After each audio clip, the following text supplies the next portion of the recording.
Di suatu malam, Nabi Yakub bermimpi sesuatu yang mengerikan, di mana ada seorang anak yang sedang dikejar oleh segerombolan serigala lalu dijatuhkan ke sebuah jurang. Para serigala itu juga akan memangsa si anak yang Yakub lihat seusia Yusuf. Namun dia tidak melihat jelas wajah anak itu.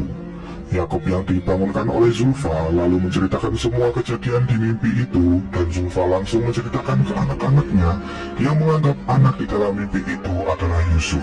Karena setelah bangun, Yakub langsung memeluk Yusuf dengan erat. Para anaknya juga menjawab perkataan ibunya bahwa jika benar itu Yusuf, pasti para serigala itu adalah mereka kakak-kakak Yusuf. Zulfa pun memarahi anak-anaknya untuk tidak sembarangan berkata. Ketika Zulfa menceritakan mimpi itu kepada Bilah, dia malah menganggap mimpi itu sangat bagus, karena Yusuf akan diserang segerombolan serigala, dan itulah yang memang seharusnya anak-anak mereka lakukan kepada Yusuf. Cerita mimpi itu langsung menyebar kepada saudara-saudara Yusuf yang membuat mereka semakin iri kepada Yusuf, karena dalam mimpi pun ayah mereka selalu melihat Yusuf. Tapi laki-laki Lavi selalu berbeda pendapat dengan anak-anak yang lain.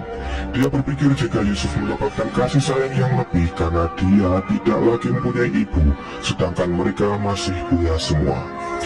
Yakub lalu datang dan menceramai anak-anaknya tentang mimpi itu. Dia berkata bahwa jangan menerima begitu saja apa yang telah didengar dan berpikiran yang macam-macam.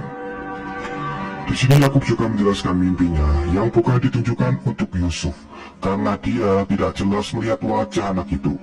Yakub lalu menjelaskan kenapa dia begitu menyayangi Yusuf, karena Yusuf yang sudah tidak mempunyai ibu lagi, dan tak mungkin lagi dia memperlakukan Yahuda anak tertuanya seperti Yusuf sekarang, karena Yahuda sudah beranjak dewasa. Maka dari itu mereka semua salah sangka jika Yakub lebih menyayangi Yusuf daripada anak-anak yang lain. Padahal mereka juga dulu diperlakukan sama seperti Yusuf waktu kecil. Salah satu anaknya yang bernama Shir juga mengatakan kepada semua bahwa Yakub selalu memberikan selimut saat ia sedang tidur dan memperlakukan anak yang lain seperti itu juga. Yakub memberitahu anak-anaknya jika mereka memiliki perilaku seperti orang dengki, di mana itu adalah perilaku setan. Saat sedang istirahat menggembala kambing, para anak-anak didatangi oleh orang asing yang mengatakan bahwa dia mengetahui semua masalah yang mereka alami saat ini, dan ia juga datang demi mereka. Dia juga menghasut mereka dengan mengatakan di dalam mimpinya, dia melihat mereka yang sedang memandu anak kecil seakan-akan mereka adalah budak baginya, dan anak itu tuan bagi mereka. Lalu saat orang itu pergi, mereka menyadari bahwa muka orang itu sangat buruk dan baunya sangat busuk. Dan tak berselang lama, orang yang tadi sudah pergi tiba-tiba menghilang tanpa jejak entah kemana. Yehuda juga berkata bahwa mimpi orang itu sangat mirip dengan mimpi Yusuf saat itu. Sifat anak-anak Nabi Yakub ini memang sudah dikuasai oleh setan.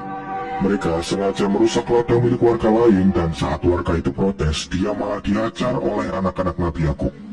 Mereka juga menyatakan diri sebagai pemilik tanah Kanaan hingga berhak melakukan apapun. Yakub pun langsung memarahi anak-anaknya itu dan meminta maaf kepada salah satu warga yang menjadi korban, lalu akan mengganti kerusakan kebunnya. Malam harinya Nabi Yakub yang sedang bermunajat kepada Allah melihat Yusuf yang sedang bermimpi. Setelah dibangunkan, Yusuf menceritakan mimpinya kepada Nabi Yakub. Dia mengatakan bahwa ketika dia sedang di tengah padang gurun, turun sebuah cahaya dan singgasana yang lalu diduduki oleh Yusuf.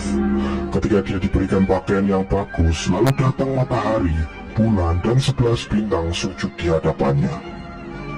Yakub lalu menjelaskan mimpi Yusuf bahwa matahari yang sujud di hadapannya adalah Nabi Yakub sendiri, dan bulan adalah ibunya Yusuf, sedangkan 11 bintang adalah saudara-saudaranya Yusuf yang lain.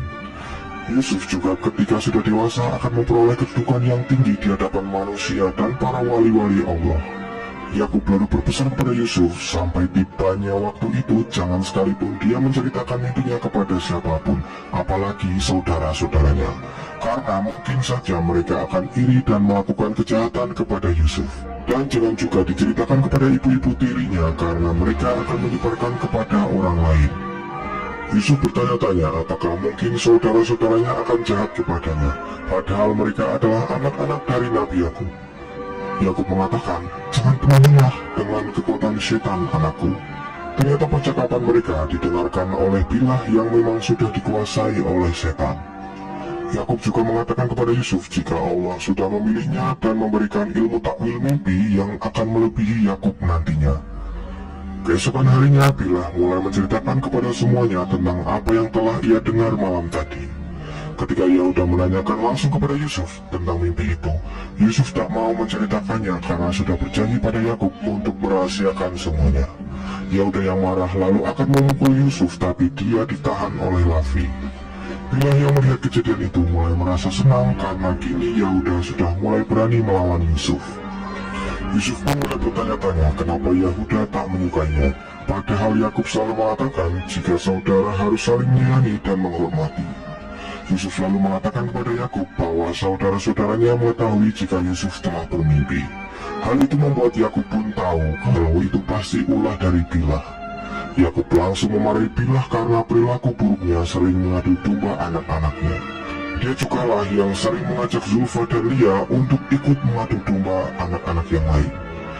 Dan jika sekali lagi Bilah berbuat ulah, maka akan dikembalikan ke Padan oleh Nabi Yakub. Ya, ada Allah itu kayak Nabi Allah ya Ananilan. Sementara itu para anak-anak yang lain sedang membahas arti mimpi dari Yusuf yang membuat mereka semua menjadi cemas. Yehuda juga merencanakan untuk membunuh Yusuf agar Yakub kehilangan Yusuf dan bisa kembali sayang kepada mereka. Ternyata Syaitan juga berada di antara mereka yang terus menyulut api kedengkian. Rencana itu langsung dibantah oleh Lavi yang selalu berpikir jernih dengan mengatakan bahwa membunuh saudara serta membangkang ayah adalah sebuah dosa besar dan hukumannya adalah api neraka. Yehuda yang sudah dikuasai setan dengan gampangnya mengatakan jika sudah membunuh Yusuf mereka bisa bertaubat lagi pada Allah karena Allah Maha Pengampun. Lavi yang kalah suara dengan anak-anak yang lain mempunyai rencana lain untuk membuang Yusuf ke suatu tempat yang jauh, agar dia tidak bertemu lagi dengan Yakub.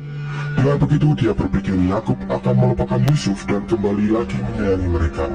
Dia juga mengatakan kalau saudara-saudaranya harus melupakan rencananya untuk membunuh Yusuf. Keesokan harinya mereka melakukan rencana itu dengan mengajak Yusuf untuk pergi mengembala kambing. Tapi awalnya Yakub melarang mereka mengajak Yusuf karena masih terlalu kecil.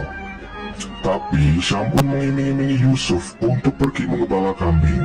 Yusuf pun sangat tertarik untuk ikut mengembala kambing dengan mereka karena Syamun menceritakan tentang suasana di sana yang membuat Yusuf merasa penasaran. Yusuf lalu meminta izin sendiri kepada Yakub agar diizinkan ikut saudara-saudaranya mengembala kambing. Karena Yusuf sendiri yang meminta, akhirnya Yakub pun mengizinkannya untuk pergi mengembala kambing bersama kakak-kakaknya. Tapi sebelum itu Yakub mematikan jubah warisan milik Nabi Ibrahim, di mana jubah itu berasal dari surga. Yakub pun melepaskan Yusuf kecilnya untuk ikut mengembala dengan rasa cemas yang begitu besar. Setelah sampai di ladang, Yehuda yang sudah tak bisa memendam rasa dengkinya kepada Yusuf langsung memukulinya sampai babak belur. Semua saudara yang lain pun juga ikut memukul Yusuf yang terus meminta tolong kepada ayahnya. Tapi hanya Lavi saja yang tidak ikut dalam pemukulan itu. Dan ketika Yehuda akan berusaha membunuh Yusuf, Lavi datang menghadangnya lalu mengatakan, "Ini bukanlah kesepakatan kita Yehuda. Yang kita inginkan adalah untuk memisahkan ayah dan Yusuf, bukan untuk membunuhnya." Lalu mereka semua bingung akan membuang kemana Yusuf agar bisa jauh dengan Nabi Yakub. Tak berselang lama mereka melihat sebuah sumur dan berpikir jika Yusuf akan dibuang ke sana, berharap ditemukan oleh pedagang yang mengambil air di sumur itu. Lavi sebenarnya tidak tega membuang adiknya sendiri ke sumur itu, tapi karena dia kalah suara dengan saudara-saudara yang lain, dia terpaksa melakukan hal itu. Sebelum dijeburkan ke sumur, Yusuf mengatakan kepada Lavi bahwa dia tetap menyayangi saudara-saudara lain meskipun mereka berbuat jahat kepadanya, dan memperingatkan Lavi agar jangan sampai Yakub tahu tentang hal ini, karena jika seorang nabi marah dan mengutuk, maka binasalah mereka semua. Yusuf juga berpesan kepadanya agar segera bertobat kepada Allah, karena peristiwa ini tak mungkin luput dari penglihatannya. Setelah itu Yusuf pun diceburkan oleh saudara-saudara lainnya hingga ia pingsan. Di alam bawah sadarnya Yusuf bertemu kakek-kakek tua yang sudah menunggu kedatangannya dari masa lampau. Dia diberitahu oleh Nabi zaman dahulu tentang kehebatan Yusuf. Makanya dia ingin sekali